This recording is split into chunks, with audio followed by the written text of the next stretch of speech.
Hey, Shalom. Shalom. Brothers of Great Millstone Charlotte, Great Millstone Raleigh, coming at you with another lesson through the Holy Spirit. All right. And Lord willing, this be edifying and informative to the flock, the church, the body, the believers. Habakariah. Before we get started with this lesson, as always, we want to give all praises, all honor, and all glory to Yahweh, double honors to the apostles and the elders of Great Millstone that taught us his truth and rule well. Peace, blessings, and mercy be unto the house of David. Habayafta without a hopeful elect. To you always say shalom. Shalom. All right. Another day to bring out the glorious gospel of Yahweh Bashem El Shai, the good news which is afforded unto you so-called blacks, Latino, Native Americans, and Hispanics, right, which go by these proverbs and bywords, which your true nationality is the nation of Israel, the children of God, who the world ignorantly calls God, whose name is Yahweh, and the only begotten Son, Yahweh Shai, who the world ignorantly calls Jesus Christ, right? And we're going to go into the topic of a response video to this YouTube lesson or YouTube video from Uncivilized, how empires fall and why the U.S. is next. All right, because as we see the state of the world, people are becoming more and more aware that we're at a tipping point. All right, we're at a tipping point in history where this cites the end of America, Babylon the Great. Right, but what we're going to do is give you understanding through the Holy Spirit that Yahweh Bashem El Shai have forewarned the end of this kingdom before it was established. All right, because according to biblical prophecy, Babylon the Great America will be the last rulership of the heathen before the establishment of the kingdom of heaven. Right. Matter of fact, before we get that Ecclesiastes, real quick, could we get 2nd Ezra 6 and 9?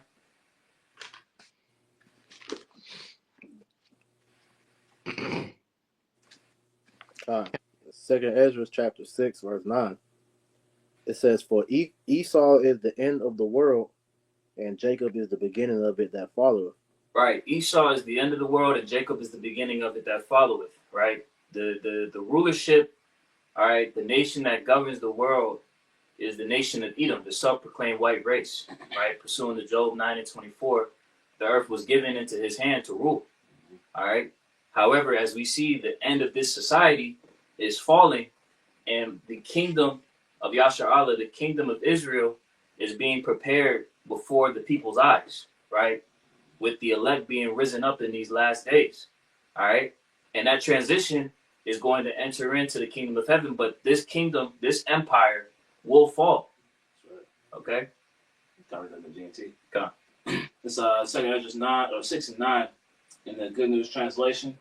It reads, Esau represents the end of this age, and Jacob represents the beginning of the new age.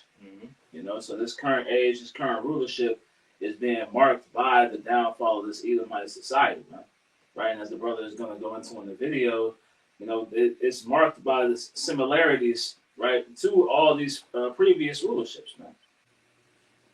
Yep. Yeah, I got a scripture. Come. This is Isaiah 46 and 10. It says, declaring the end from the beginning and from ancient times, the things that are not yet done, saying, my counsel shall stand, and I will do all my pleasure. Mm-hmm. You know, so we're seeing, you know, the counsel of Yahweh Shema Shai, which are his men, you know, speaking his words, the words of truth. You know, the end has already been declared from the beginning. We can read about this man's judgment, you know, which was written down before he even came into power. And the Most High have set up Esau Edom, you know, to be this big bad wolf in the earth, you know, the hammer of the whole earth, you know, to build up his military might, to build up his power. Also, the Most High can systematically break down this kingdom and show his power. Right, so we're seeing the Most High, you know, basically set a snare for, you know, this kingdom and having them go through, you know, his algorithm, this formula that Yahweh Shema Shai has set up for them to fall. Right, you guys got it. God. We can get that Ecclesiastes 1 and 9, Baba Kusha. It's Ecclesiastes 1 and 9. The thing that have been, it is that which shall be. and that which is done is that which shall be done, and there is no new thing under the sun. Right. There is no new thing under the sun. Right. And we want to keep that precedence as we Right. go through this lesson to show you that there is an underlying theme with all of these empires that have existed, is that they strayed from the ways of Yahweh Hashem Yahushai. Okay? And that has been indicative as we're going to go into this video and articles and videos that brothers have that we're going to bring to the body's attention, is that, look, we see that this kingdom is going out the same way as others did. And that's not by coincidence. There is an actual trend that is associated to disregarding the ways of Yahweh Hashem Yahushai. Right. If I can read this in the NLT, it's going to just pretty much personify what you just said. Ecclesiastes 1:9 in the NLT. History merely repeats itself. It has all been done before. Nothing under the sun is truly new. Speak on it, Doc. Right. So like you were saying, it's a pattern that these kingdoms all, forego before Yahweh Hashem Yahushua takes them out. And so what this video is hopefully going to do is pretty much, shed light on the on those similarities to pretty much let us know that this is Yahweh Hashem Yahushua giving insight to how he takes down kingdoms from the inside out.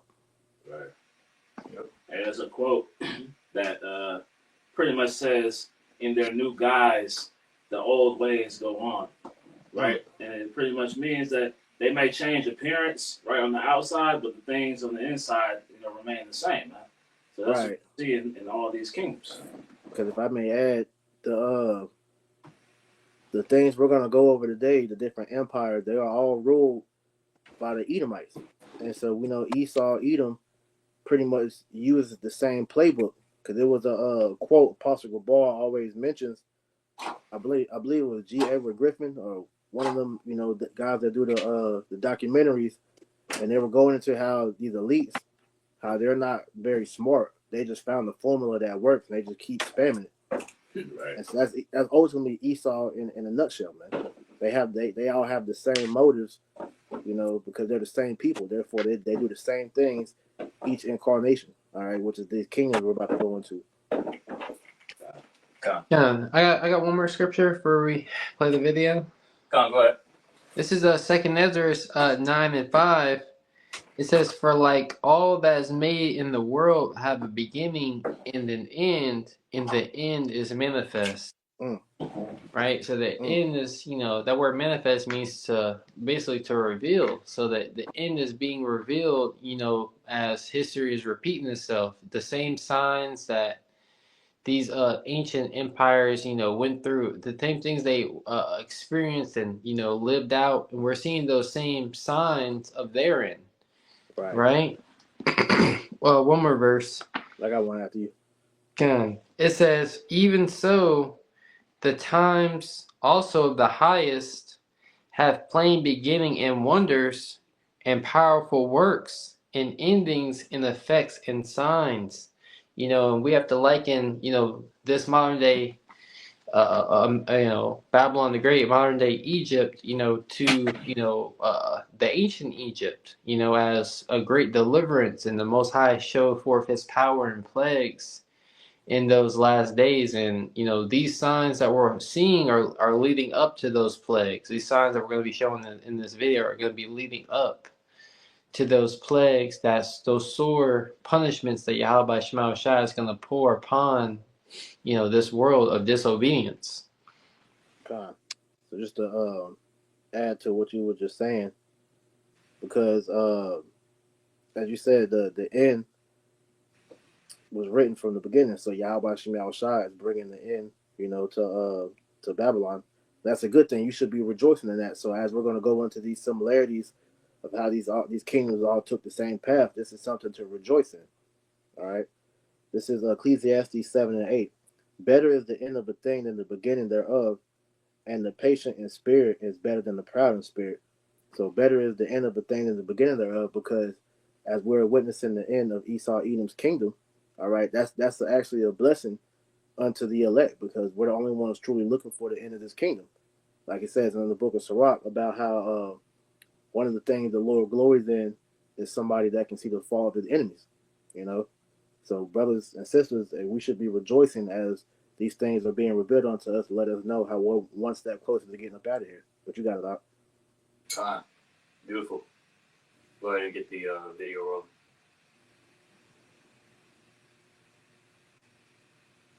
Can brothers hear this? Nah, Yeah, I was gonna pull up on the I personally don't hear. I'm gonna see there if it's playing. Brothers hear this? Nah, Yeah, I was gonna pull up on the. No, it's not playing out. yeah, nah. It's not playing? Live. Let me see. Still not playing? Nah, it's an echo now.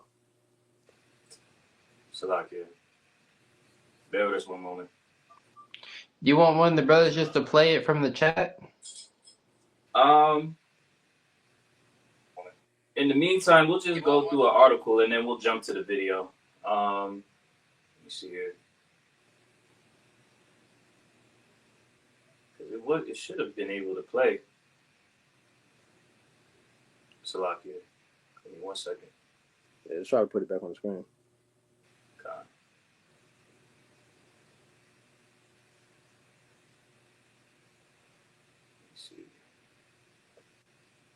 Far their rule stretched. All right, we're good now. All right, Con. Sure. Every empire falls. That is certain, no matter how long they reigned and how far their rule stretched.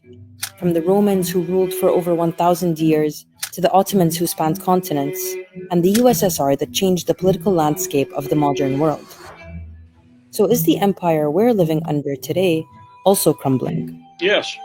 The key question is how fast. We have bounties beyond those known to the people of any other day. American democracy is obviously limping on both feet. America is not the greatest country in the world anymore. The US empire is falling, and there are 3 symptoms of its impending demise that we can see from looking to the past. Let's start with the oldest of the bunch. These videos are made possible by our supporters on Patreon. Millions of people. Remnants of its great reign still stand in cities across the world, a testament to their reach and influence in the lands they conquered. Never has Rome been greater or stronger than now. But then, after 1,000 years of domination, it fell. And just like Rome wasn't built in a day, it didn't fall in one either.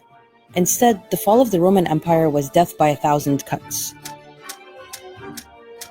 But there's one factor in particular we're going to look at: internal decay. At the height of its grandeur and its glory, a civilization so powerful it could never be conquered from without.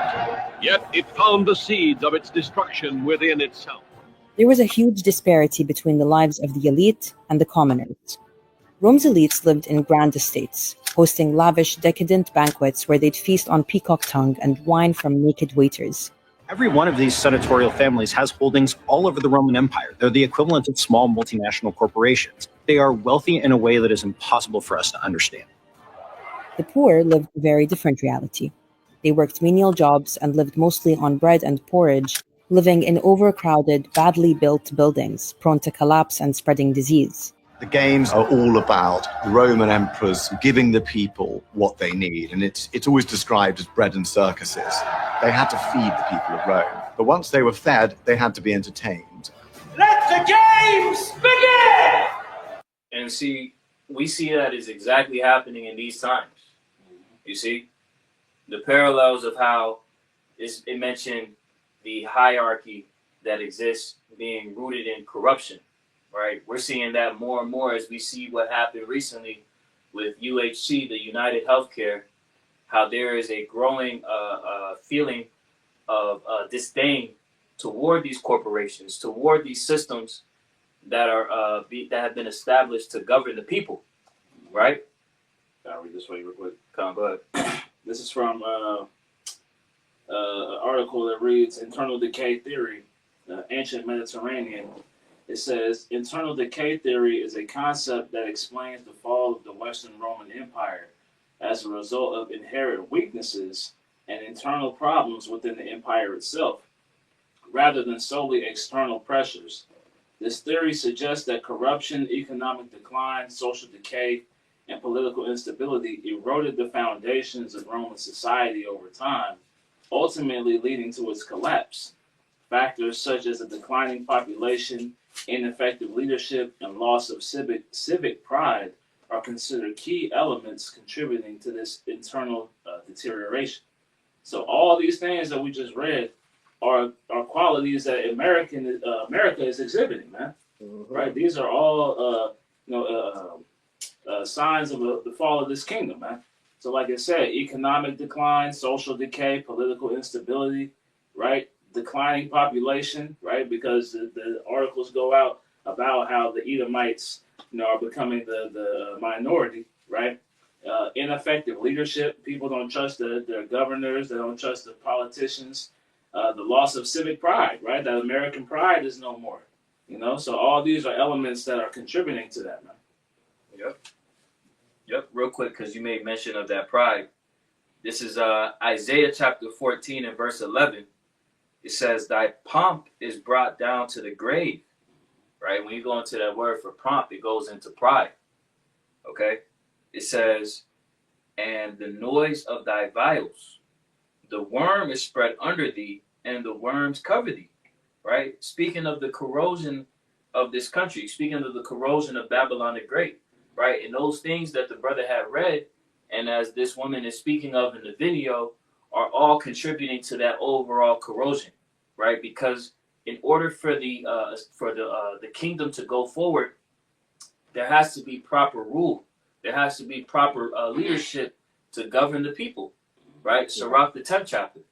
I got that. Oh, you want to get right now? I can get to go right to the point of what you just said. Come. This is Sirach chapter 10, verse 8. Because of unrighteous dealings, injuries, and riches got by deceit, the kingdom is translated from one people to another. Yep. Right. The kingdom is translated from one people to another. Right. And it's directly tied to the inability to govern the people appropriately. You see, because people are meant to be governed in a way that sustains them. Right. And as we see throughout time, those that stray away from the order of Yahweh B'Shem Al-Shai, it always fails. You see? And that's what causes the transition to the next kingdom, But see, this kingdom to come, right, is going to be predicated upon the law, statutes, and commandments. Right? That's why this kingdom, the kingdom of heaven, shall be an everlasting kingdom. Right. I got like two precepts off of what you just said. Okay. This is Ecclesiastes chapter 10, verse 16.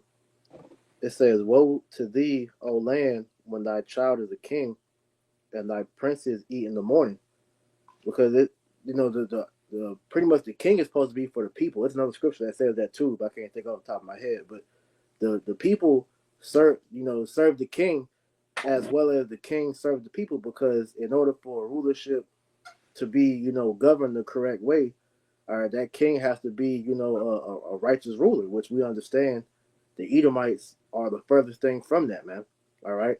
So as we have constantly witnessed through history, the Greeks, the Romans, and just America, just using the top three we can think of off the top of our heads, all those rulerships were ruled by wicked individuals, and this is eventually why their kingdoms ended up falling, because they weren't for the people. They weren't for the kingdom that they were trying to establish. It failed because they were doing things as we saw in this video, being corrupt leaders. They was assassinating each other. All right, they destroyed the people. Different examples to show, hey, they're not fit. All right, so it says, "Woe to thee, O land, when thy king is a child, and thy princes eat in the morning," because the resources that the king is supposed to allocate to the people to have his kingdom flourish, they take it to themselves, man, and they're pretty much greedy with it, and they don't distribute it, which causes that inner turmoil to rise between the class versus the upper class. Because you made mention about how what was the company, the dude that got assassinated, was it UHA? United Healthcare. Yeah, United Healthcare. That CEO that got whacked, because that was a hit. All right. It was coming out that nigga was doing all type of nefarious type of business to where you had companies as well as the common people that he was ripping off mad at this dude. So when he got whacked, that was pretty much like a jolt in the arm of these people, because when you're looking at the whole Luigi, whatever his last name is, situation, he's being praised as a hero because he quote unquote did something that the people want to do. And as these things continue to get worse and worse for the public, you're going to see more incidents like that, because we already had a copycat incident happen already. So that's two that's just going to be domino, that's going to eventually fall down the line. Right. And I got this. Oh, Okay, I got something for you. Go ahead. This is Ecclesiastes 5 and 8. I'm reading it in the NLT, and in verse 9. Don't be surprised if you see a poor person being oppressed by the powerful, Mm-hmm. and if justice is being miscarried throughout the land. Right, because that's exactly what's going on here. All right, there's no justice as the leaders of the people, these governors, presidents, senators, or whatnot. All these people in power, specifically dealing with the political side of it. All these people are corrupt, and they're all getting over on the common people. So it's a growing fire that's being stoked amongst the lesser class, because as that great divide is widening and people are becoming more and more burdened by this economy, they're going to lash out. It's going to be like a powder keg that's waiting to blow up as this shit gets worse. God. It says, for every official is under orders from the higher ups. Right, the elites. The elites are the ones that's behind this, and I'm glad you read that, because you mentioned the dude getting whacked. This was a situation that was set up by the elites, man. Because when you go into that store and you start digging, that dude Luigi, he was really set up. He's what you call a patsy. He was set to be the fall guy, because what these elites eventually want to happen is for this civil unrest to occur, to where these people are going to be beginning to fight back, which is going to in turn cause martial law. This is why you have that term order ab chaos. So these elites are doing this on purpose. Mm-hmm. For every official, Ecclesiastes 5 and 8, and it reads, in the NLT, for every official is under orders from the higher ups, and matters of justice get lost in red tape and bureaucracy, which, just so for edification, I looked at that definition, basically means a group of non-elected officials. Well, we're seeing that on a high scale dealing with these people at the WEF, but even on a lower scale, because these people are able to be able to manipulate this shit because they're bought off by money. All right, they're offered different incentives to rip off people. This is why you have a corrupt justice system, corrupt a police force, corrupt everything, man, from the medical to judicial to the law. Everything is corrupt because the elites know who to pay off, and those that don't take the bribe, they get whacked, man. So it's a big ass scam. God, one more verse. Even verse 9, Ecclesiastes 5 and 9, even the king milks the land for his own profit.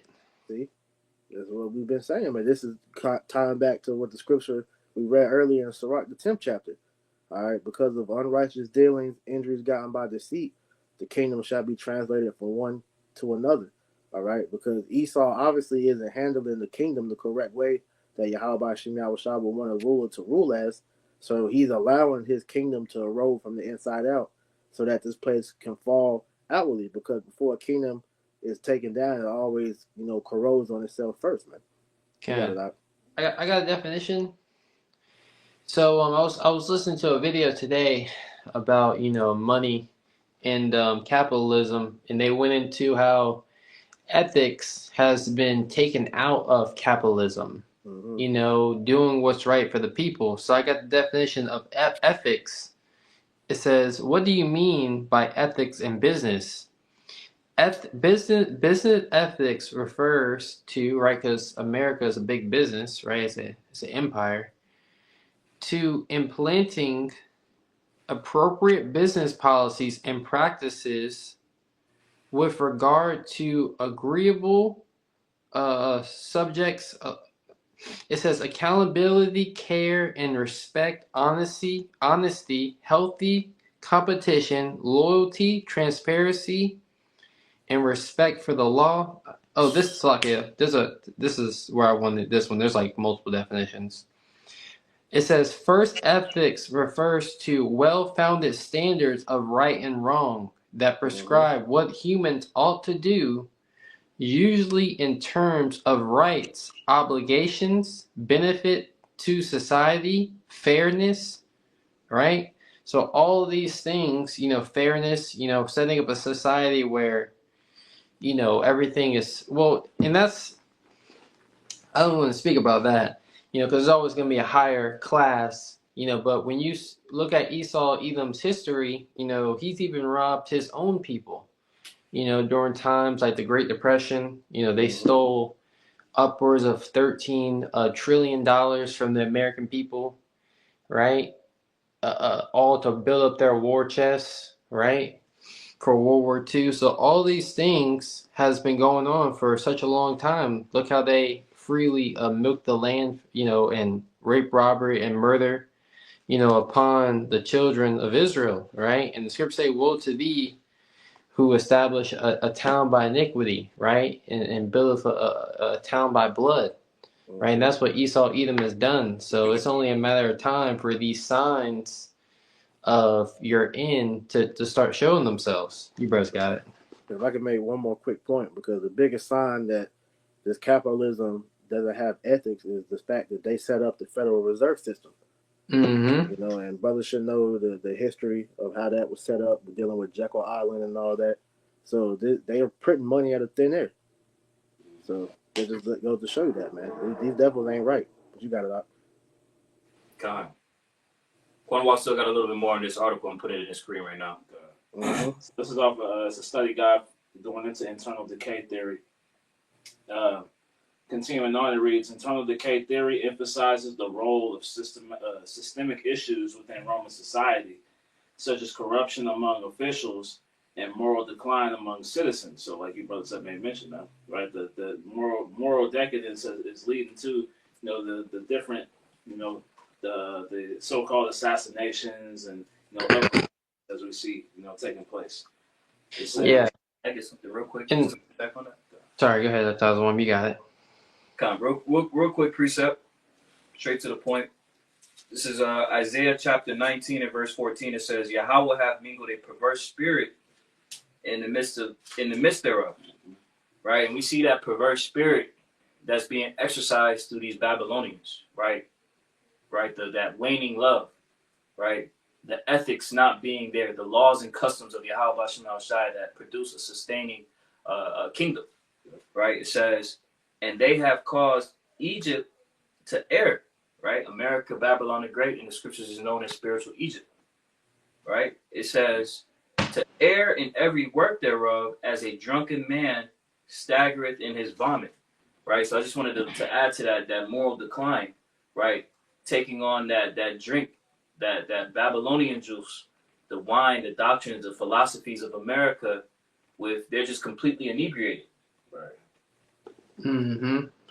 Yeah, and because I had watched a video dealing with that there's a guy that was just listening, and I can't really tell you the ethnicity or what he was, but he was just speaking about how this deletion that happened with that basically the head of that health organization, that's a big sign that the everyday people who are living off of the in this society are not happy.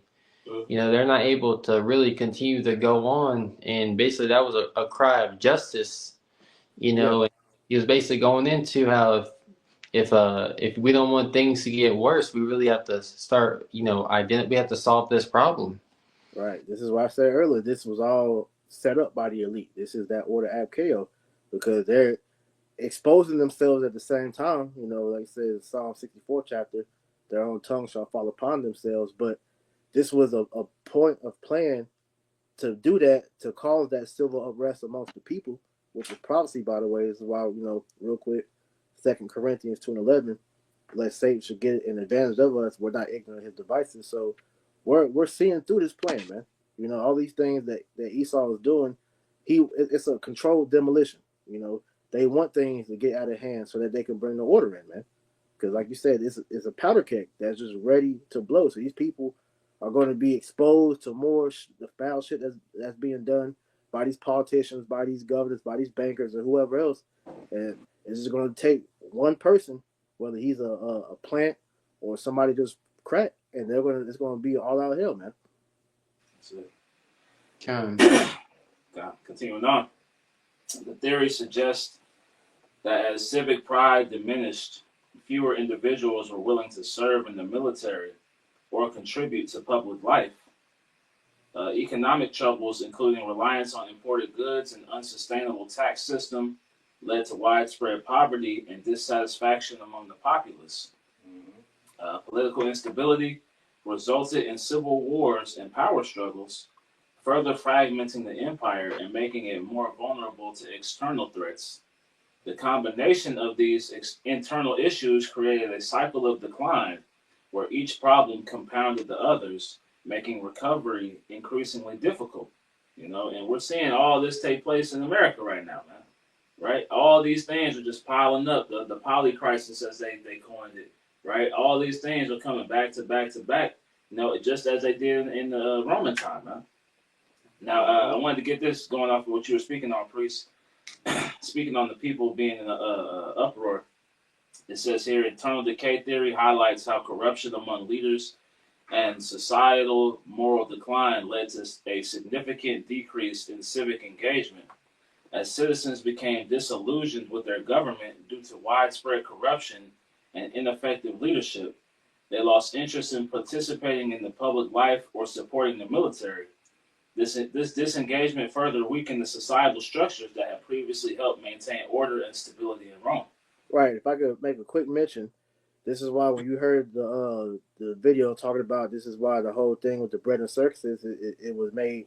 Well, we're at a point in time to where that is becoming it's pretty much fading away, like it says in Isaiah the 24th chapter, because here it is. These people are noticing these athletes are getting thrown these crazy amount of contracts, and sports is dying. Like nobody's watching the NBA, nobody's watching the NFL, these different sports leagues.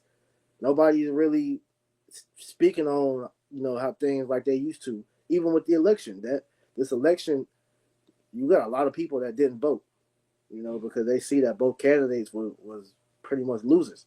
So people are becoming disassociated with the norms of participation that this society offers. And one of the WEF's tenets is civic participation, right? So as we see the transition of them trying to bring in this new world system, right? They're going to push for more people to be involved in this technocracy, man, right? Mm-hmm. And to separate themselves from the American way of life, so-called, man. Right.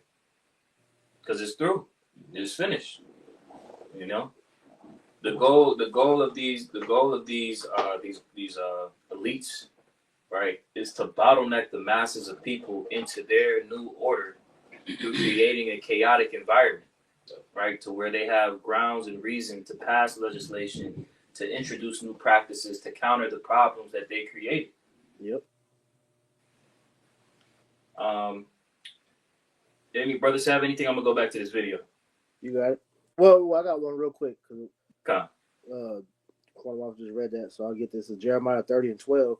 But thus said the Lord, thy bruise is incurable, and thy wound is grievous. So these are all signs that there's no coming back. This place is finished, like you just said. So, all what we're reading is just showing how America's finished, man. Because the same thing that happened in these different kingdoms that this video is going to talk about, America's facing now. So this is how we know we're at the end of this place. I got one just dealing with the bread and circus. We mentioned it a few times. Ecclesiastes 10:5. There is an evil which I have seen under the sun, as an error which proceedeth from the ruler. Folly is set in great dignity, and the rich sit in low place. Folly has been really set up here. I I forgot when you read this this book in Ecclesiastes, it talks about how King Solomon, he taught the people wisdom, right? He understood the importance to upholding a righteous society under the ways of Yahweh Shema Shai, and to put, Yahweh Shema Shai to the forefront, right? But that's not what Edom has done. He has, put distractions, to weaken the willpower of his citizens to submit to his will, because that's how he has governed them, by weakening them, instead of making these people strong and him being, having the characteristic of moral heroism, right? Being a strong figure, to actually, look up to and follow.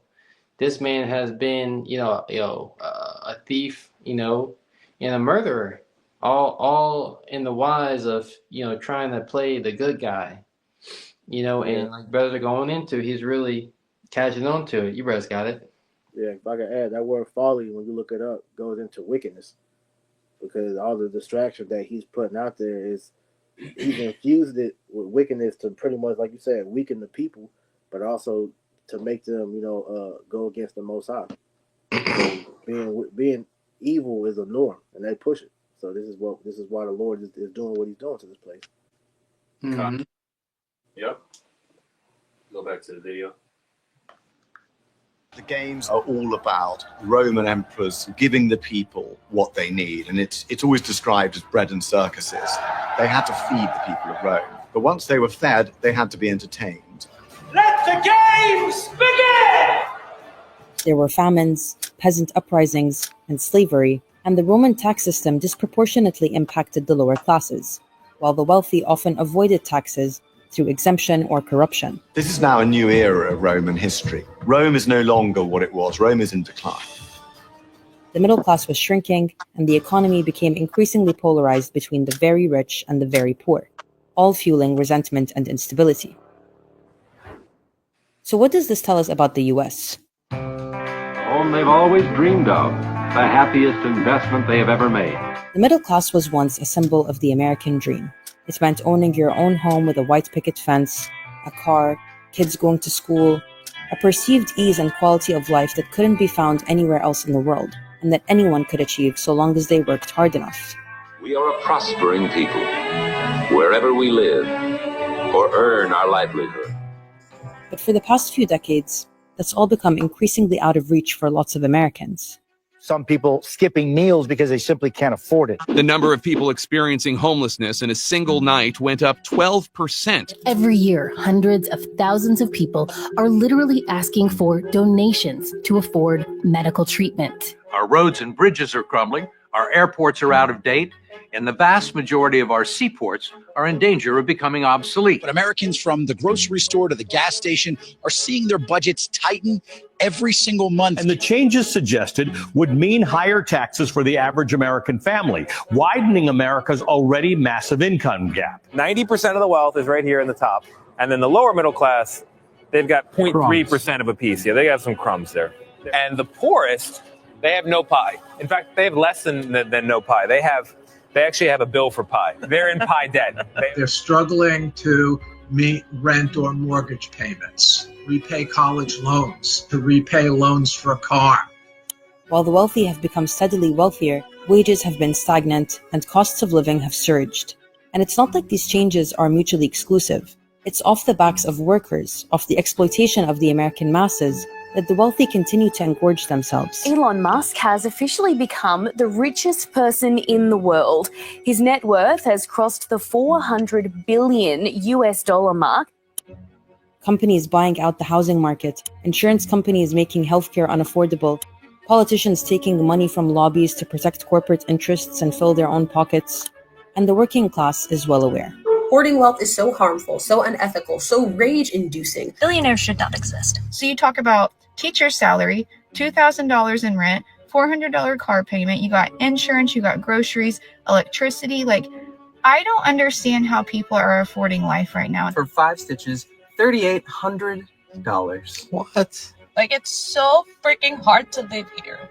North America is one big scam. Boom, it's a fucking scam. You see, this American dream that has been sold, primarily to you Israelites, right? Because the heathen, they reap the benefits of you being in captivity. That's what's made this country great, is off the backs of the Israelites, right? Primarily. But now we're seeing that this scam is being exposed, right, through the Spirit of the Lord, right? Real quick, could a brother grab Isaiah 25:7? I got something real fast. Bring it up, brother. This is Proverbs chapter 29 and verse 2, straight to the point. When the righteous are in authority, the people rejoice. But when the wicked beareth rule, the people mourn. Now, is not America a quote-unquote God-fearing country? Does not America have the Bible as the law of the land, right? This should be indicative to show you that the people that govern the world are the wicked, right? That this is not a righteous society, because the people are clearly mourning throughout this video, throughout the various excerpts of individuals expressing their disdain for the governors, the rulers, right? Can I get this straight real quick? Okay. So Sirach 34, now starting verse 1, it reads, "The hopes of a man void of understanding are vain and false, and dreams lift up fools. Mm-hmm. Whoso regardeth dreams is like him that catcheth at a shadow, and followeth after the wind." Just going into how this whole thing was set up to fail, man. Right? And they knew that they were running a play, right, on the people of this country. You know, so their whole MO was to ensnare these people into this trap, right? And sell it to them as a dream, as some grand possibility. That's why she was making mention of the middle class, right? They pushed that during that time so that everybody gets invested into that, and they chase that dream in perpetuity, you know? Right. And as you see, as the things is breaking down, that dream is getting further and further from them.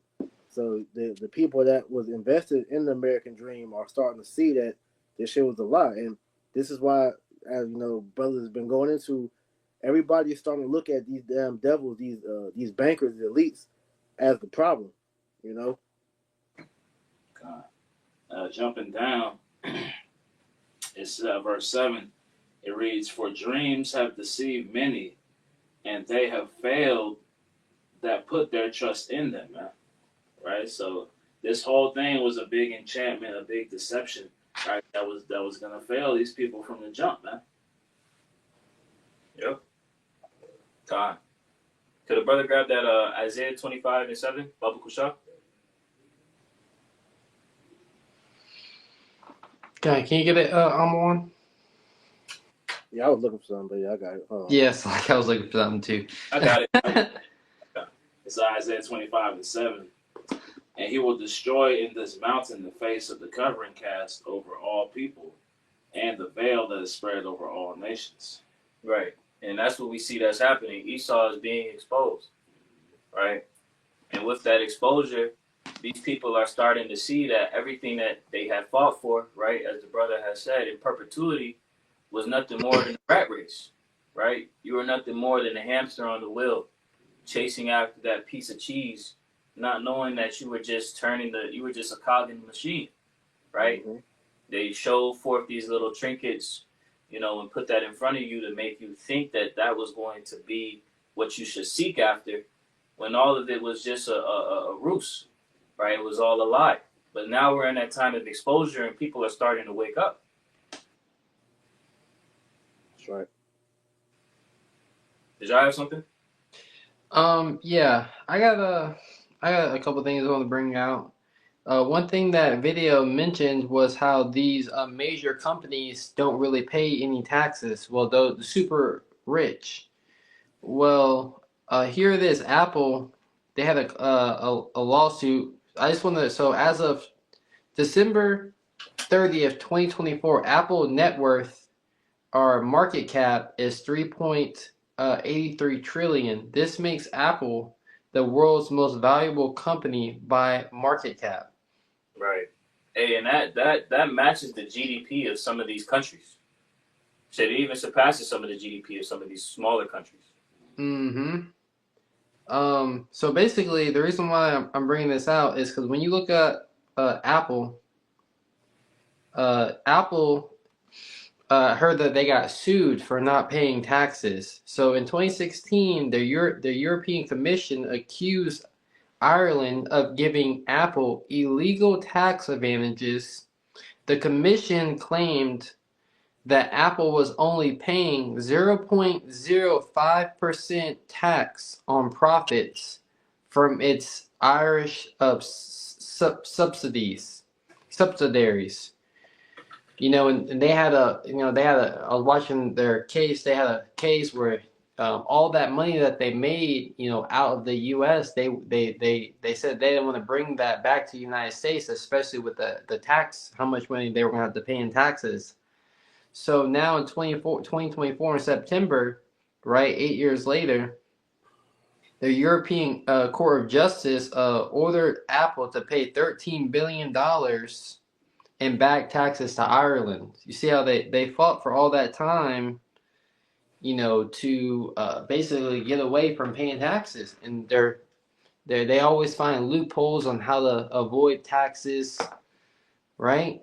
So, you know, that's, you know, I just wanted to bring that out, you know, how just showing you the different corruptions on how the rich rule over the poor. Right. So here in 1 Samuel, I'm going to read this in the NLT just so brothers can get, you know, some good If I can add right quick. Bring it out, brother. That's why the scriptures say that he is not in trouble as other men. Mm-hmm. You know, the fact that these companies, you know, these subsidies, these subsidiary companies are able to just go around the world and just get off and do whatever they want to do.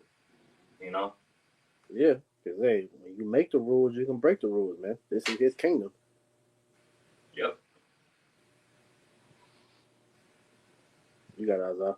I don't want to read too much of it. This is 1 Samuel 8, and I'm going to read verse 10, and I'm going to jump down to like the point. 1 Samuel chapter 8, verse 10. So Samuel passed on the Lord's warning to the people who were asking him for a king, right? Because you had the nation of Israel asking, the Heavenly Father to set up a king where Yahweh was our king, right? Just to jump it down, verse 14 is a good place. It says, he will take away the best of your fields and vineyards and olive groves and give them to his own officials. He would take 1/10 of your grain and your grape harvest and distribute it among his officials and attendants. He will take your males and your female slaves and demand the finest of your cattle and donkey for his own use. He would demand 1/10 of your flock, and you will be his slaves. When that day comes, you will beg for relief from this king you are demanding, but then the Lord will not help you. And that's why, we should be crying for the true king of the nation of Israel, Yahweh Shema Shai, who's actually going to be ruling in righteousness, to where, things like greed, things like, covetousness, is not in the picture, because one thing I realized, during that video, they were speaking about how, the wealth is just sitting at the top. Well, that means things are stagnant. Right. Wealth is, that energy is supposed to be flowing. It's supposed to be moving throughout the society. It's supposed to have a purpose. Sorry, go ahead, brother. Slacky, I was going to say, that's why money is known as currency. Because like you said, currency is flowing. It's supposed to be moving. That's right, brother. I'm gonna get that James the 5th chapter real quick. That's the spirit. I was holding that. I got you. Bring it out, brother. It's James 5:1. Go to now, ye rich men, weep and howl for your miseries that shall come upon you. You break it down. Yeah. So weeping the miseries that's gonna come upon you. Because what Esau does, he builds up, that's why when you look at the market, you've had several major crashes throughout history. Just dealing with the Great Depression, if you look at the history and, you have economists and people are like, we don't know why this happened. We don't know what caused it or what caused it to bounce back. All that history, you gotta know Esau Edom's track record, that was whitewashed over. Of course they understood what happened, during that time, right? And Esau Edom, is planning for another, theft. Well, he's already robbing the people, inflating these military budgets. A loaf of bread in the military costs $20. Why? Because they're laundering money, right? They're stealing money from the people. They're doing all these illegal activities behind the scenes, and Yahweh Shema Shai is going to judge them for it. That they're robbing from their own people, but who are they really robbing from? Because you watch a movie like what's the Cavers Everdeen Hunger Games? You watch a movie like Hunger Games, and you see people living those conditions in those movies. There's people who actually live like that here in America. Yeah. We're already in a dystopian reality, a dystopian future. Where the rich are really ruling over the poor. Right, because like you said, they're robbing themselves, but really, all the riches is sitting in really one people, and it's the Amalekites, because they have their own people in slavery with the rest of the nation. So this is why the Most High, all right, is directing this message towards them. I'm gonna read this in the NLT. James 5:1. Look here, ye rich people, weep and groan with anguish because of all the terrible trouble ahead of you. Your wealth is rotting away, and your fine clothes are moth-eaten rags. Your gold and silver have become worthless. The very wealth you were counting on will eat away your flesh like fire.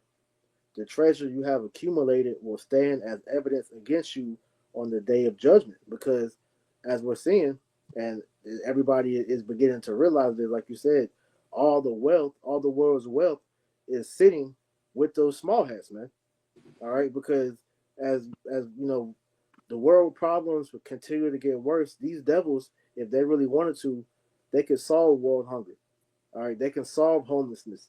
They can solve, everything as a righteous king should. But they don't care about that. All they care about is hoarding everything unto themselves. Because when you read Wisdom of Solomon, the 2nd chapter, all right, it pretty much goes into how they know that their existence is fleeting, and so what they believe is that they're just going to go and use up the world's resources and then just die and disappear. No, all right, the Lord is having you pretty much stack up all these riches, all right, to be a witness against you, to know that you're going to be the reason why the world is pretty much going to turn against you. Mm-hmm. Go on. Into the last verse 4. For listen, hear the cries of the field workers whom you have created. It's like who you have cheated of their pay. And this is what the brother has playing, all these people speaking out. All right. Specifically, this is dealing with the Israelites, but you could use this for the common day people as well. Yeah, because when you watch that movie, The Matrix, because these movies are really playing out real time. Mm-hmm. You have the initiated, that could see, right? And you have the agents that were after them, but you have the everyday people that they were just liking onto a battery. They don't care about you, right? They don't care about so-called Negroes, Latinos, and Native Americans, right? This society was not set up for us. Here to talk about for here, we have no continual city, but we seek one to come.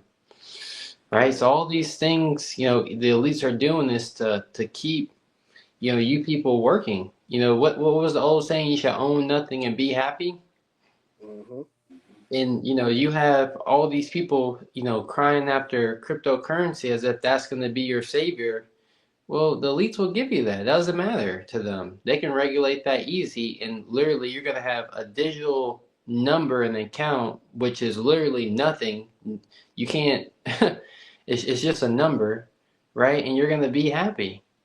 Right. You know, they're going to have all the real minerals and resources of the earth.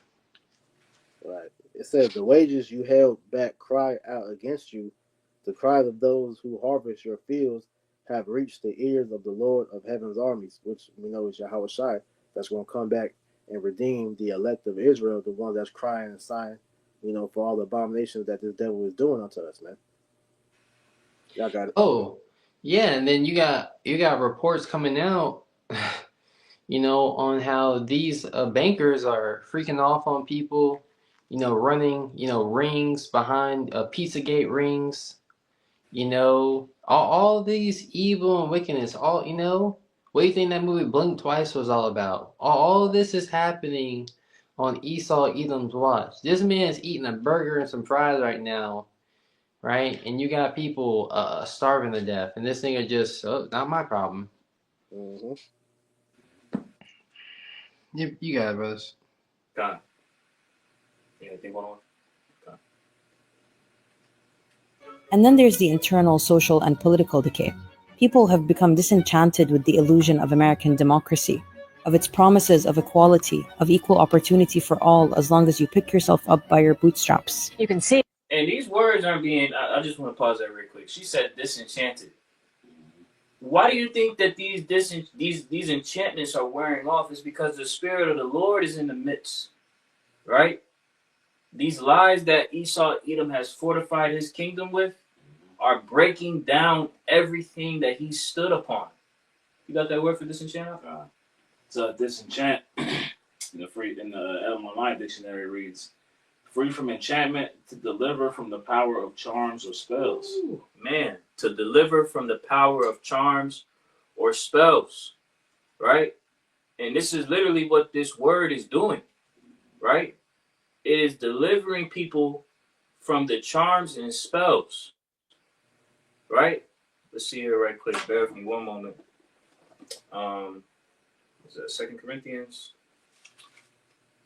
Real quick. 2 Corinthians chapter 10 and verse 4 says, For the weapons of our warfare are not carnal, but mighty through Yahweh Ba'ashem Yahushai to the pulling down of strongholds. Right? And when you go into that word for strongholds, it pretty much goes into a fortress. Right? Mm-hmm. This is what Esau Edom has fortified himself in: lies, deception, usury, tyranny, right? Satanism. But through the word of Yahweh Ba'ashem Yahushai being magnified in the earth, the truth is literally breaking that shit down. Yep. Right? I got a precept for you if you were done. Go ahead. You can break it down. This is Isaiah 19:1. The burden of Egypt. Behold, the Lord rideth upon a swift cloud, and shall come into Egypt, and the idols of Egypt shall be moved at his presence, and the heart of Egypt shall melt in the midst of it. Right. The idols of Egypt, right? The false idols, the false gods, and the teachings that come along with it are being displaced, and it's been done so by the power of Yahweh Ba'ashem Yahushai, right? This word being magnified is a burden, right? Remember Isaiah the 13th chapter, the burden of Babylon. That's right. Right? This word is more powerful than people actually perceive it to be. Right. Yeah, because everything that the prophets have been saying, these people have been taking note of. This is why you have, videos come out here and there. You have people admitting, maybe them Hebrew Israelites was on to something.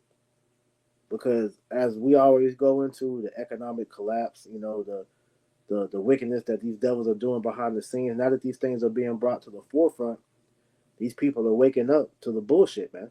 All right? People are starting to speak out because they're seeing like the Spirit of the Lord is making moves, man. Continuing on.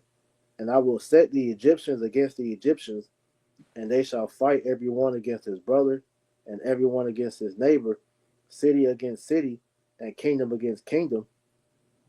And the spirit of Egypt shall fail in the midst thereof, and I will destroy the counsel thereof, which is right now. You got it, Slacker. You speak on it, bro. You speak on it. No, you got it. I just want to make that point. You got it. No, I was going to say, in verse 2, it spoke about the division, essentially. Right? And Yahweh Shai pursuant to Mark the 3rd chapter, gave us the understanding of what happens with division, right? A kingdom divided against itself cannot stand, right? So therefore, the writing is already on the wall, right? The will of Yahweh Shema Shai is being executed in the earth. He's the one that's putting out this vibration of division. You see? And then it said that the spirit of Egypt shall fail in the midst thereof, right? The manner of people is fleeting, right? This Babylonian spirit, that pomp, is done, right? Because again, everything that people predicated their lives upon are being brought into question, and they have no answers to substantiate these teachings, these doctrines that they subscribe to, this way of living that they carry themselves in.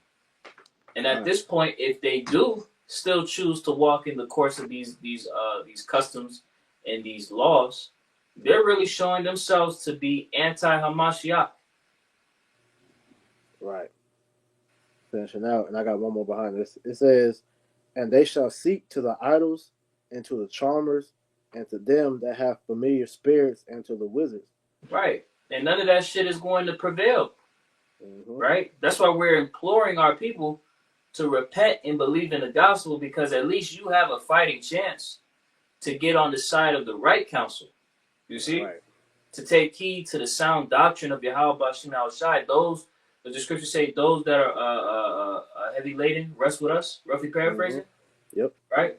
Because we see you out there, Jake. We see you on the video. We see you on our day-to-day walk. Right? Jake is out of there, man. So you need to stop looking toward these idols and these false idols and these false gods and truly lean upon the Holy One of Israel. Right. And if I can add, one of those false idols that these people are looking to is that money. Yep. That money is an idol, man. It's a talisman. Like you go into the dollar. The dollar has all type of symbolism on it to show you that it's casting spells on people, man. And these people look at money as God, man. Money is most of these people's gods, man. This is why you see, niggas like, I hate to keep bringing that nigga up, but Anton Daniels, they worship money, man. And so as Esau, begins to do that, the transition to doing away with cash, and card and everything is starting to go digital, which is going to eventually lead to that chip. These people chasing that money is going to go right along and get that chip, man. But I wanted to bring this out because as you may mention, all right, the writing's on the wall, man. Yahweh Shema Shai is letting us know that this place is finished. All right, so this is dealing with the Babylonian Empire, all right, the Neo-Babylonian Empire, but this has happened in current day Babylon. All right, Mystery Babylon, Daniel 5:25, and this is the writing that was written, Mene Tekel Upharsin.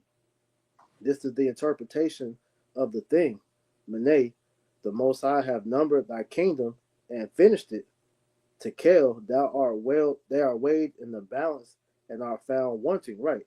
So when you have the backdrop of what happened with this story, all right, these Babylonians, being headed by I believe it was Belshazzar, all right, they were partying, living it up. They were in their glory. All right. In the midst of that party, all right, a hand appeared on the wall and wrote the message of what we just read. And like I said, the spiritual thing about it is that happened in this lifetime, because these elites messing around with that CERN actually saw that same writing, in that machine, man. So Yahweh Shema Shai is letting these devils know that, look, your kingdom has been numbered and finished. And it says that you have been weighed in the balance and are found wanting. And when you look up that word wanting, it means lacking. And what is this place lacking? It is lacking righteousness, man. It's lacking morality. It's ultimately lacking Yahweh Shema Shai, because as you may mention at the beginning of the video, all right, when kingdoms, all right, move away from the scriptures, move away from Yahweh Shema Shai, all right, that's when these kingdoms begin to go on a downward spiral to destruction, man. Yep. Okay, I got precept. This is Jeremiah 49:10. I'll start at verse 9. It says, "If grape gatherers came to thee, will they not leave some gleaming grapes? If these came by night, they will destroy till they have enough." But Esau Edom, he's on that path of, he's unsatiable. right? Constantly taking more and more. You know, as scriptures talk about how death and his desire is as hell. You know, he cannot be satisfied. Verse 10 is the point. But I have made Esau bare. I have uncovered his secret places till they have. I'm sorry. And he is not. Jeremiah 10 and 49. Jeremiah 49 and 10. But I have made Esau bare. I have uncovered his secret places, and he shall not be able to hide himself. His seed is spoiled, and his brethren and his neighbors, and he is not. You know? So Yahweh Shema Shai is really, you know, making this man exposed. You know, everyone is waking up to the poison in, you know, everyday supplies, you know, from toiletries to your consumption of your food to what you dry your hands with to the tap water. All these things, you know, the people are realizing, you know, that there's something wrong with this place. You know, there's something wrong with Babylon the Great. You know, this isn't the golden city anymore. This is really, you know, a nightmare. Like us, you know, on the harping this point, we're literally living in a dystopian future. You know, it's not so much a dystopian future as like we're already living in a dystopian future. Animals coming to extinction, right? And the Most High is exposing this man to be the root cause of all these problems going on in the earth, right? And he's doing that by this word, by this knowledge, right? Us lifting up true judgment in the earth, because people didn't know what true justice was until the prophets of Yahweh Shema Shai hit the streets. You know, so that true justice is coming out. Ebro's got it. Done. You got anything one more? We'll go back to the video. A sea of people all united under one cause. They are protesting for racial equality. The murder of a healthcare executive has led to online popularity for the shooter. Mangione has emerged in some circles as a sympathetic figure fighting the system. All this leads to political instability, economic trouble, and social unrest, which weakens the empire at its core.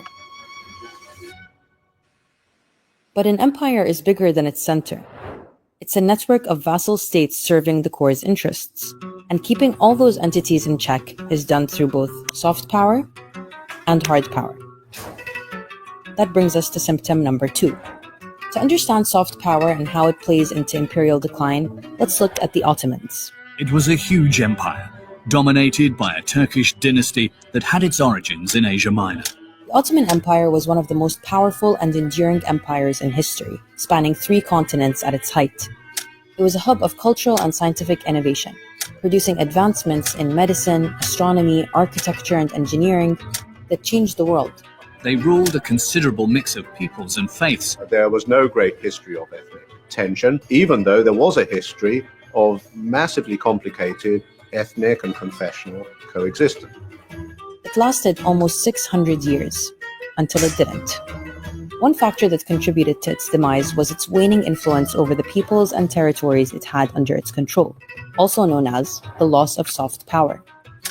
Soft power is about being more persuasive than coercive, about getting people to comply without using force. In the case of the Ottomans, it was a delicate balance of diplomacy and cultural influence. But over time, the empire's ability to foster loyalty among diverse groups was eroding, aided by rising nationalism within these communities. The Greeks were the first to rebel against the Ottoman shackles. The minute you start getting a political world, this system is going to break down. And that is what happens in the 19th century, and that is the great conundrum for the empire. People stopped buying into the vision of the empire and began to break off and pursue their own. Because this is, you know, the same pattern that we see these Edomites, which shows you that these devils are greedy, man. Because what they ultimately are doing, as it goes into, you know, how Esau has, you know, pretty much lost the soft power that he had over the people, is because he's burdening them so much to where they eventually turn on him.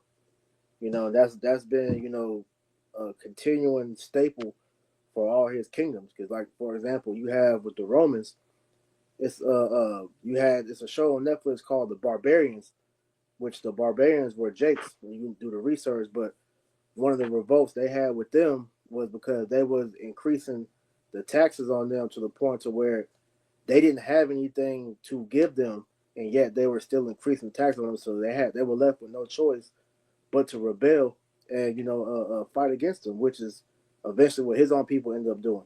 So just want to put that point out there. Precept real quick. So Revelation 17:16. And the 10 horns which thou sawest upon the beast, these shall hate the whore. Shall make her desolate and naked, and shall eat her flesh and burn her with fire. So as she was speaking on those vassals, right? Those underlings, pretty much. The America is using NATO and the EU as those vassal states. But when you go into the medieval dealings, when the kingdom misused their vassals, then what happened? There were backdoor dealings taking place. Yep. And they were ultimately trying to overthrow that kingdom, and this is what we're seeing take place. With these nations underneath America right now, man. Yeah, so they're making enemies, amongst the outside and in the inside, man. I got one. Oh, you go outside. Jeremiah 51:7. Babylon has been a golden cup in Yahweh's hand that made all the earth drunken. The nations have drunken of her wine, therefore the nations are mad. So Babylon, which is America, being that exalted nation that has made the people drunk, with its way of life, with its wisdom, it has been shown to be perverse. And a lot of these leaders, I remember back a few years ago, you had China, they were doing the fat camp, boot camp, trying to get obesity out of their country because of the cheap foods that they were, eating, living that American lifestyle. You have Russia that's cleaning up the alphabet community from out of their society. So you have these nations that are not down with the moral, you can't even call it uprightness, the low morals, the no morals of Babylon the Great, and they don't see Esau Edom as a fit king because a real king is supposed to be what they call him a nationalist in these days. A real king is supposed to be for his people, for his nation, for his country, yeah. Right? You brothers got it. I got one to add to that. Habakkuk 2:15. Woe unto him that giveth his neighbor drink, that putteth thy bottle to him, that maketh him drunken also, that thou mayest look on their nakedness. Because, like you're saying, Esau has pushed, all these different things that have destroyed nations unto them, and so now that they're realizing that, look, being allied with these damn Edomites, man, is not benefiting them, because as they're doing their conquest for power, they're suffering for it, man. Like you had, about a year or two ago, when America in their conflict with Russia, and they destroyed those two pipelines. America's allies, they suffered from that, and that's why you had some of them, they broke away and sided with Russia, which you're starting to see that happen a lot more with their allies, because, like I said, they're witnessing that they're actually being hurt by the different things that America's doing. So for these elites, the best interest is not in the interest of the people that's supposed to be allied with him. Right. Real quick, this is Isaiah 47:15 in the NLT. And all your friends, those with whom you've done business since childhood, will go their own ways, turning a deaf ear to your cries. So this is what we're seeing take place, man. Like you said, Priest, America has no allies, right? When this war actually starts to kick off, people are going to turn their backs on America. The only thing America has is their dealings with Israel. Those Israelis out there, man. Everything else is the world versus the whore on the beast, man. So once America is being used and abused to the point of no return, this is what we're going to start seeing, is all these nations start to take their chunk of flesh, man. They see that opportunity, while America's on its knees, man. Yeah, America is like the elite's bottom bitch, and she's about to turn her last trick, man. So they trying to get every last use of it they can out of her. Exactly. Yep. Keep going. Own interests. Now, the US has been really good at soft power. It began after World War II, when the US positioned itself as a global leader promoting democracy, economic growth, and cultural influence. Joe's the king because he can buy more with his wages than any other worker on the globe. It is the most important idea that the United States has contributed to the world. Citizens of every rank can expect to have a better, richer, happier life. It helped rebuild war-torn Europe, set up major global institutions where it continues to hold significant power, and has exported music, television, and pop culture across the world for decades. And the messaging of this soft power has been consistent and clear.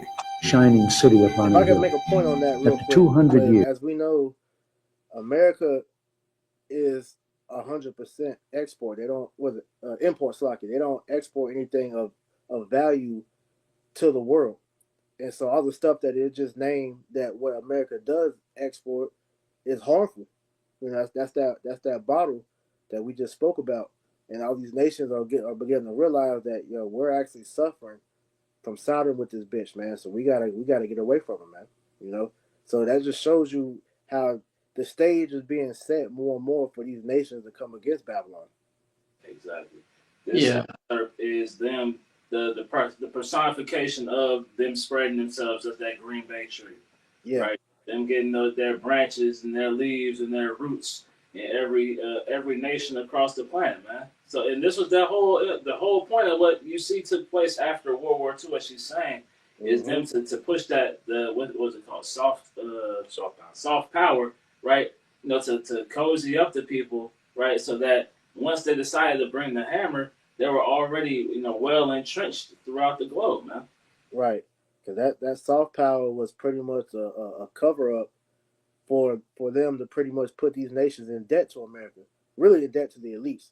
But they, as we know, use that soft power to pretty much get it to where these nations they looked at America as an ally. So what these elites did would bring America to help them in whatever conflict that they were in, and now they owe America a debt, which therefore allowed these Rothschilds to put their banks in these different countries to where they pretty much have infiltrated almost the whole world.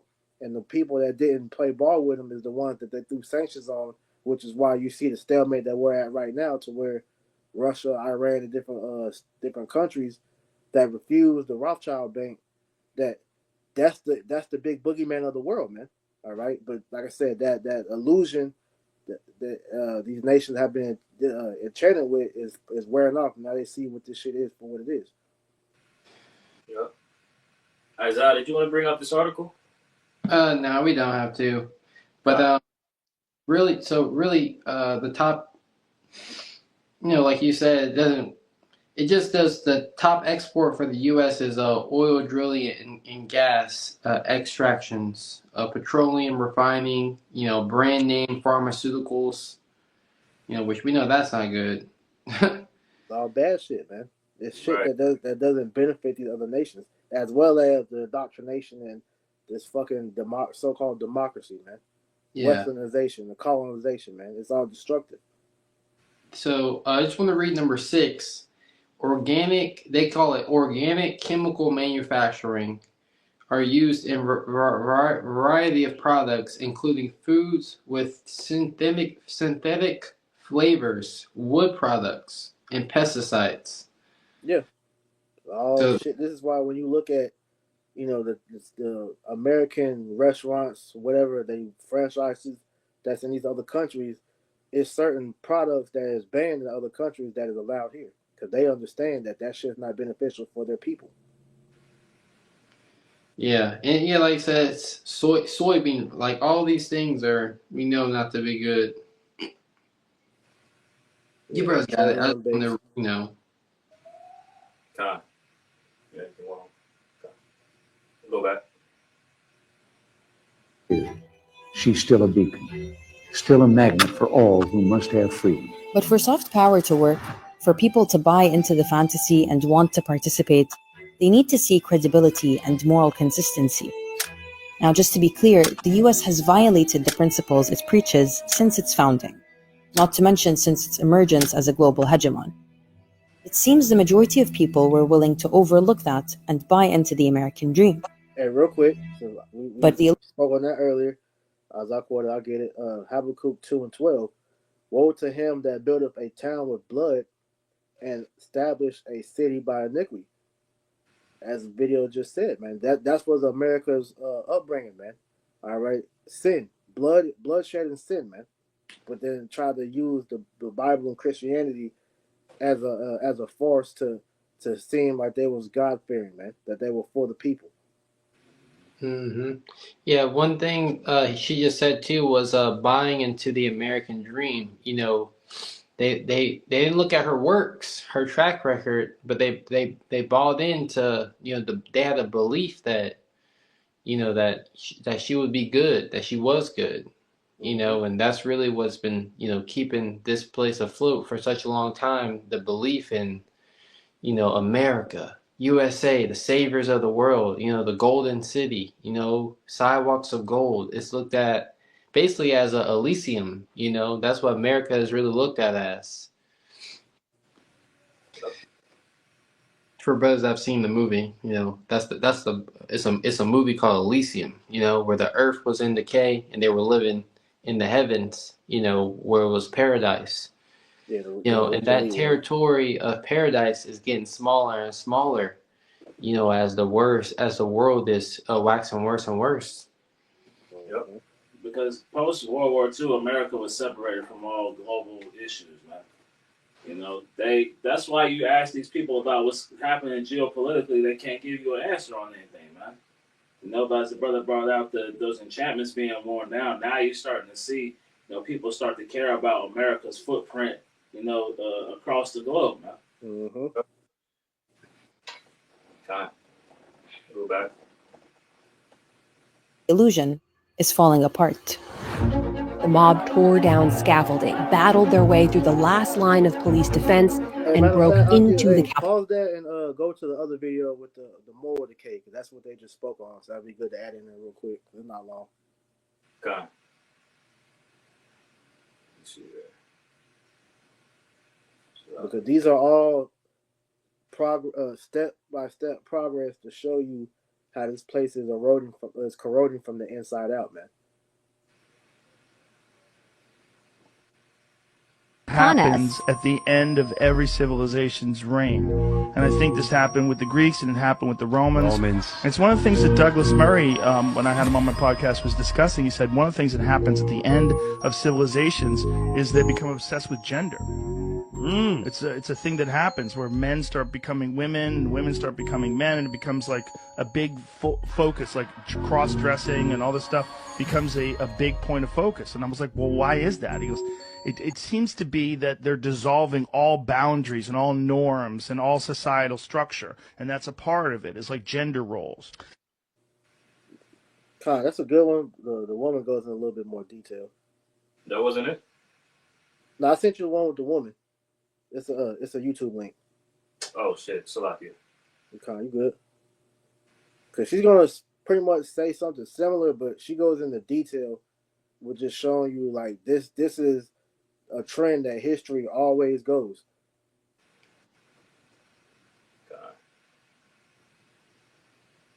Which once again brings back that Ecclesiastes 1:9. History repeats itself because, like I said, Esau Edom has the same playbook. Okay, because he took what he learned from the Egyptian captivity, the Babylonians, because them Hamites was nasty. All right, they're the original homos, man. All right, and they took that because when you go into the Moism, all right, that's the highest form of Satanism. Okay, and what Esau is trying to do with his New World Order is bring in a kingdom ruled by Satan.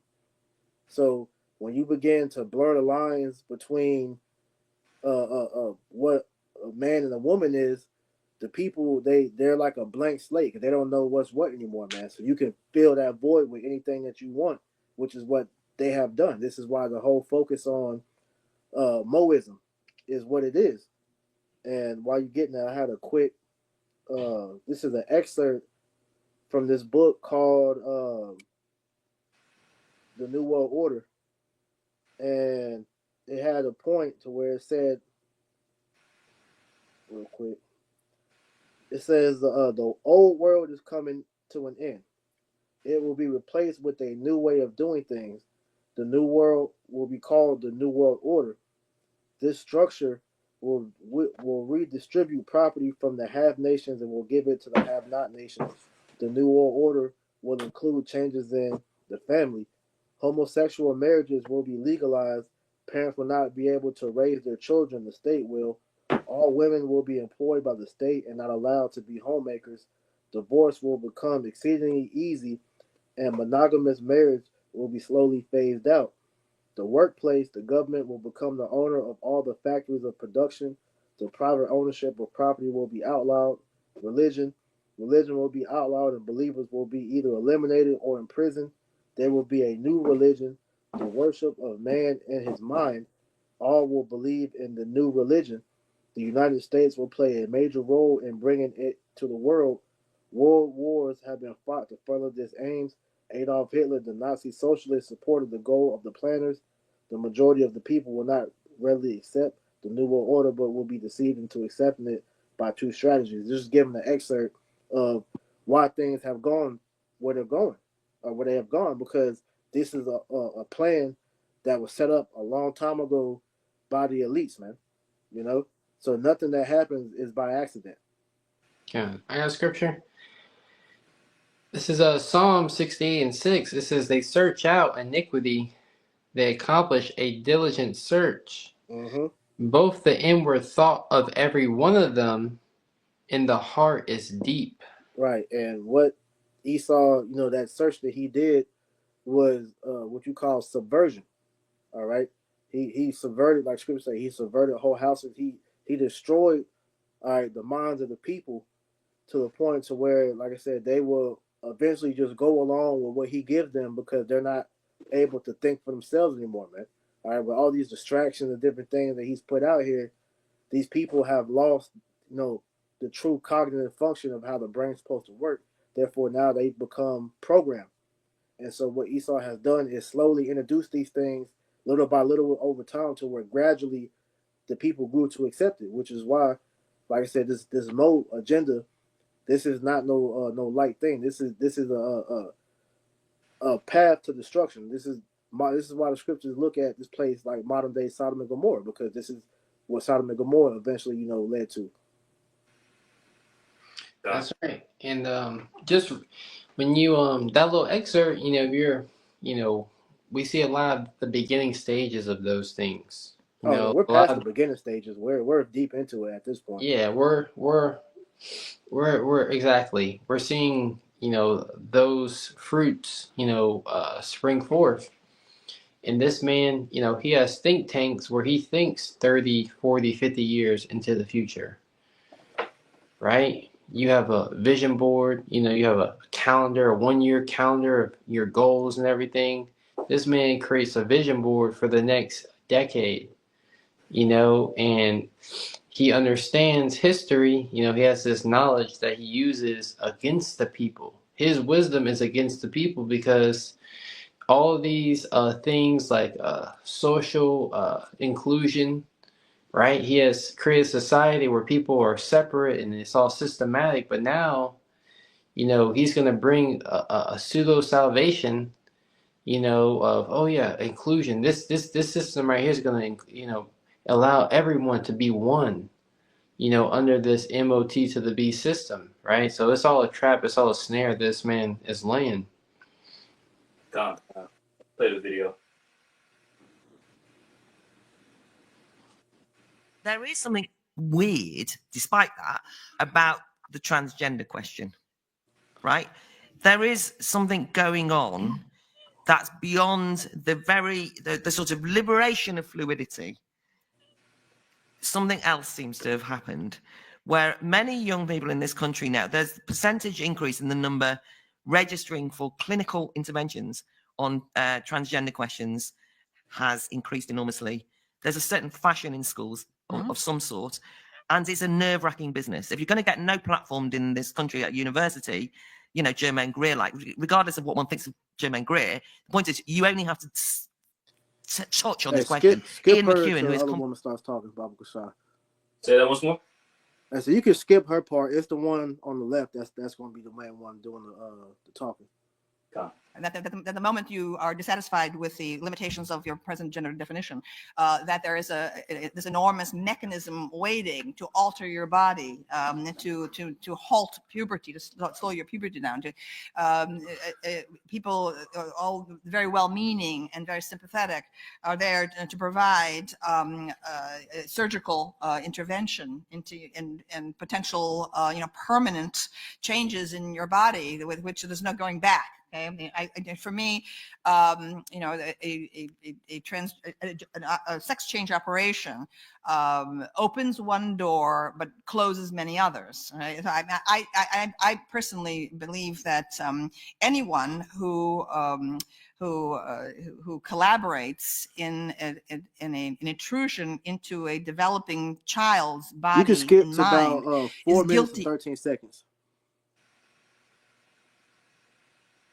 And that's what the sexual persona is. I explored it in history, but the more I explored it, I realized that that historically, the movement toward androgyny occurs in late phases of culture. Okay, as a civilization is starting to unravel. Okay, and that you can find it again and again and again through history in the Greek art. Okay, you can see it happening all of a sudden. Okay, there's a kind of the sculptures of handsome nude young men athletes that used to be very robust. Okay, in the archaic period suddenly began to seem like wet noodles. Okay, toward the end. Okay, and that the people who live in such periods, a late phase of culture, whether it's the Hellenistic era, whether it's the Roman Empire, whether it's the Mauve decade of Oscar Wilde in the 1890s, whether it's Weimar Germany, people who live at such times, okay, feel that they're very sophisticated, they're very cosmopolitan, okay, and homosexuality, heterosexuality, so what, anything goes, and so on. All right, and so, but from the perspective of historical distance, okay, you can see that it's a culture that no longer believes in itself, okay, and then what you invariably get are people who are convinced of the power of heroic masculinity, okay, on the edges, whether they're the Vandals and the Huns, okay, or whether they're the barbarians of ISIS, okay, you see them, starting to mass on the outsides of the culture, and that's what we have right now. There is a tremendous and rather terrifying disconnect between the infatuation with the transgender movement in our own culture and what's going on out there. Okay, all right, and so I mean that's why I'm concerned. I feel it's ominous. Okay, We can stop it right there. That was the I point. question. Okay. So just even these historians understand that when you see a society going the way that we see America going, that this place is done, man. Yep. Okay, I got this precept. This is so I just got Isaiah chapter 3, verse 9. It says, "The show of their contents does witness against them. They declare their sin as Sodom," right? Just as Sodom and Gomorrah was open about their wickedness, the same things are going on here in America, to where, people sing songs about their evil, about their wickedness, about the wickedness of their culture, especially among our people, Jake, who learned from Esau Edom, right? It says, "They declare their sin as Sodom, they hide it not. Woe unto their soul, for they have rewarded evil unto themselves," right? And we understand, yes, it is the elites, causing these things, as they're trying to bring their NW0 back into, to bring it, alive, to have it speak in the earth, their image. But it's really the Most High, right? This is the judgment that the Most High is setting up for this world. The everyday people are suffering when the Heavenly Father was sending those plagues upon ancient Egypt. You think the people weren't suffering? You know, when the cattle was dying, when the water was turned into blood, right? All this moral decay that's going on, you know, it's, you know, causing the people of the society to suffer, and it's eventually going to reach, you know, to the kings of these nations, right? And you know, that's why we always read about the day of the Lord. Talks about how the powers shall be shaken. The Most High is going to shake this world up, right? We're only at the beginning stages of it. You know, this is the beginning of sorrow. These hyperinflations. Right? And these people love it. These people love this moral decay. You know, they're all for it. These people aren't standing up for justice. You know, so the Most High is judging them. You bros got it. Gone. We'll go back to this video. We'll finish out this little part, and then that'll be it. Gone. Capitol building itself. At home, the land of democracy, liberty, and human rights hasn't kept up the best image in recent years. And it's not any better abroad. The US has spearheaded and overseen devastating wars, crippling debt, human rights violations, and environmental damage across the world, which has made it hard to take preaching of democracy and freedom seriously. America no longer charts a course and therefore has lost all rights to set it, and even more so to impose it on others. Disillusionment with American values is growing, and in its panic, the empire continues to thrash and bully to stay relevant. That's where hard power comes in, and brings us to the third symptom of the fall of an empire. This one is best illustrated by the Soviet Union. Now, the USSR ideologically rejected the idea of imperialism, but the reality is that it looked and acted like an empire. The Soviet Communist Party has not faced a serious internal threat to its political rule since the 1920s. There was a centralized authority overseeing expansion and control of a collection of republics and satellite states, where movements for autonomy were suppressed. What tethered these states together was a unified ideology, communism. But it was also hard power, military might. And that costs money. It is here, in Red Square, that the superpower Soviet Union holds its military parades, displaying its might for all the world to see.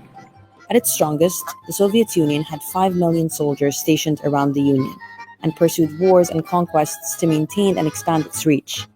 Then there's all the money spent on the arms race during the Cold War.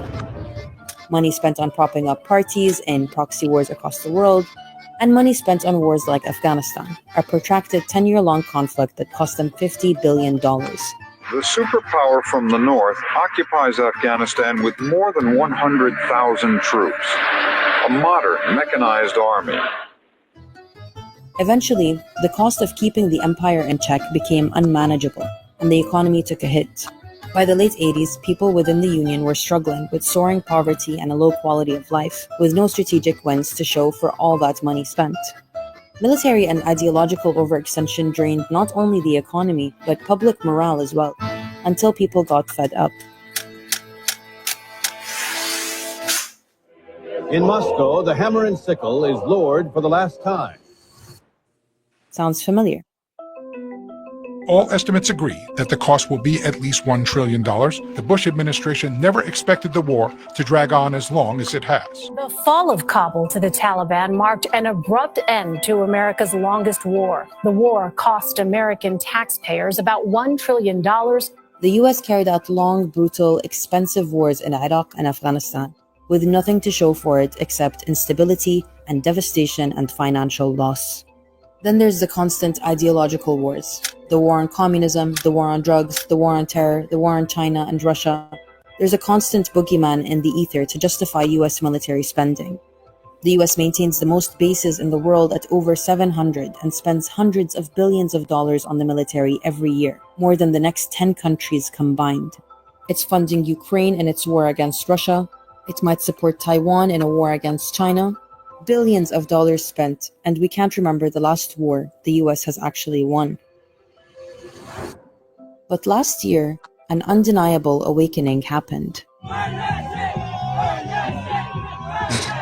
This has been a senseless and a deliberate slaughter, a genocide, and it is happening on our dime. For over a year, Americans and the rest of the world have watched US politicians from both sides of the aisle cheer on and fund the genocide of Palestinians in Gaza to the tune of billions of dollars. It has shattered the idea that the US is a beacon of justice and human rights, and irreversibly cemented the hypocrisy of American moral exceptionalism.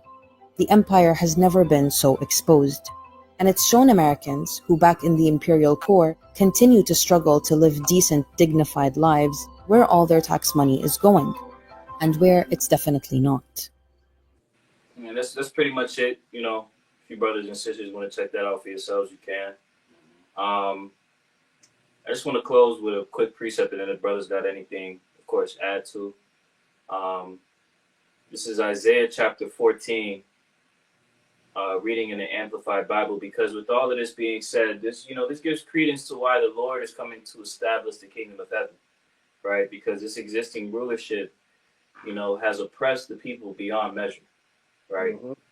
This is Isaiah 14:3 in the Amplified Bible. It says, "And it will be in the day when Yahweh gives you rest from your pain and turmoil, and from the harsh service in which you have been enslaved, that you will take up this taunt against the king of Babylon and say, how the oppressor has ceased his insolence, and how the fury has ceased."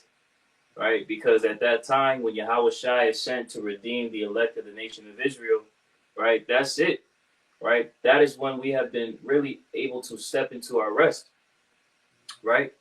Verse 5, it says, Yahweh has broken the staff of the wicked, right? And, the staff is representative of power, right? The scepter of the tyrant rulers, which used to strike the peoples in anger with insistent blows, which subdued and ruled the nations in wrath with unrelenting persecution, right?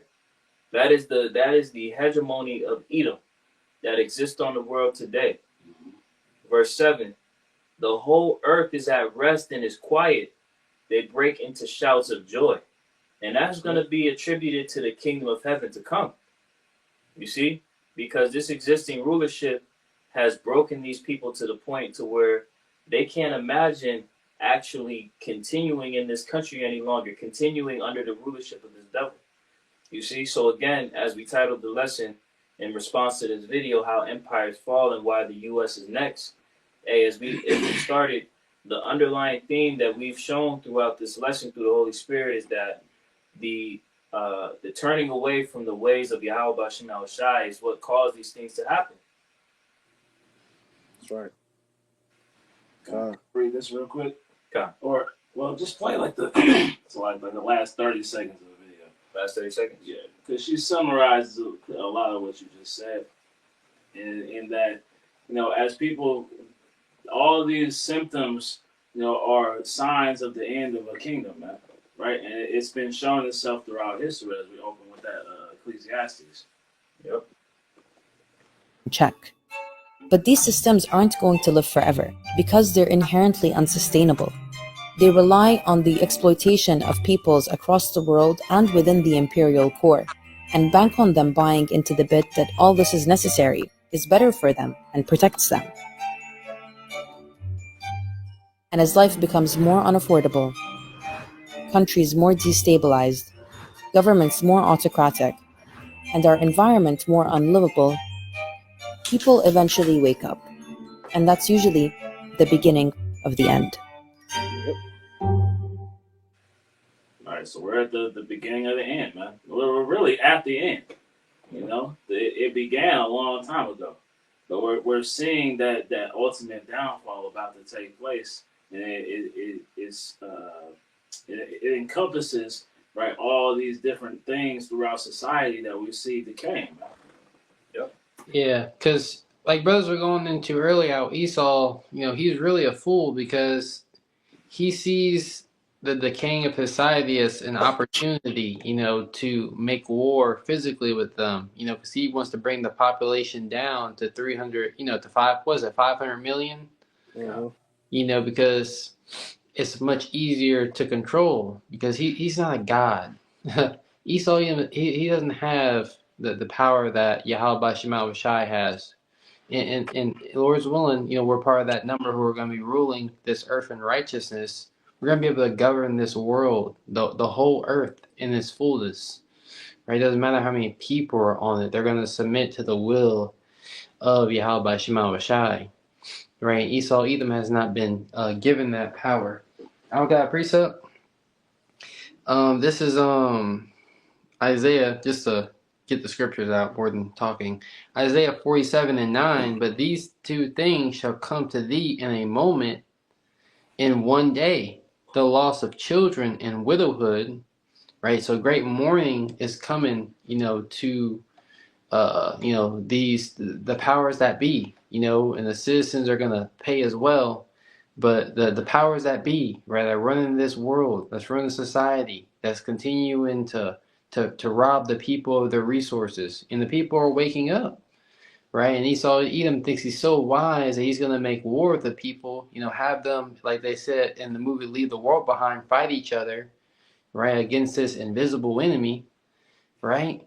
But here it is, the Most High is going to bring the loss of children and widowhood. They shall come upon thee in their perfection, for the multitude of thy sorceries and for the great abundance of thy enchantment. So all of these things that he's done to keep the minds of the people are going to fail him. People are waking up. It's no longer working anymore.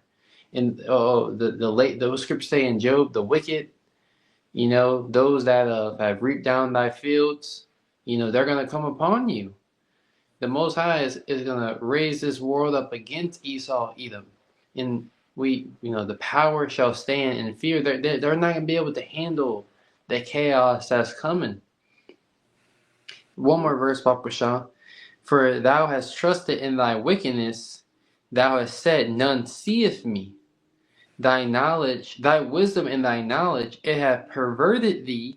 Right? This man thinks he's so wise. And thou hast said in thine heart, I am, and none else beside me. Right? And the Most High has this man truly in a trick bag to think all this power that he's been given, this technology, this left-handed advancements in his world that he has gained, right, through his scientists, right, to be able to come with this nuclear destruction and all this type of witchcraft where he's able to weaken the people and control them. All these things is going to come and basically fail him in the end.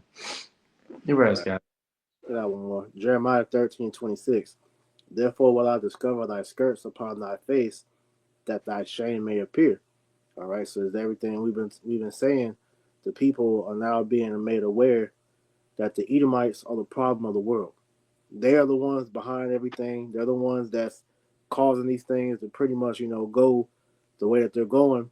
Like you said, to pretty much try to use the world's problems as a means to bring themselves into a new world. But that's gonna backfire, man. The people are gonna turn on them, and ultimately Yahweh Shema Shai is gonna destroy this man. So he's through, man. America's through, and all you people that believe in this place, y'all through. That's right. That's all I had. Is there anything else?